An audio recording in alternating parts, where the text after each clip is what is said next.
This is Camp Ramah. And here's the kitchen where I work.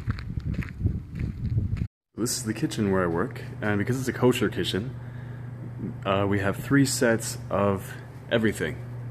The blue ones are for dairy, and all the red colored stuff is for meat, because dairy and meat cannot be mixed in kosher cooking. These ovens are used for meat usually, but also for dairy. The same ovens can be used for dairy and meat, provided there's a 1-hour period where they're heated to 500 degrees in between.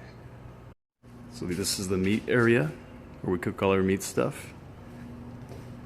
All of our dairy products are produced here, like breakfast, for example. The baking area, also the neutral area. There's also another neutral area over here where we wash our vegetables and fruits.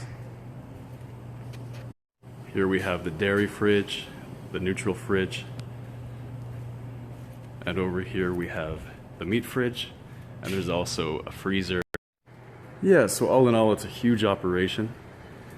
We're going to be cooking for 900 people next week and for the rest of the summer, but the staff's awesome. Oh, one last thing that's pretty cool. We have these boards here, the blue dairy boards and the red meat boards you can see over there. We also have neutral boards, and these are super useful.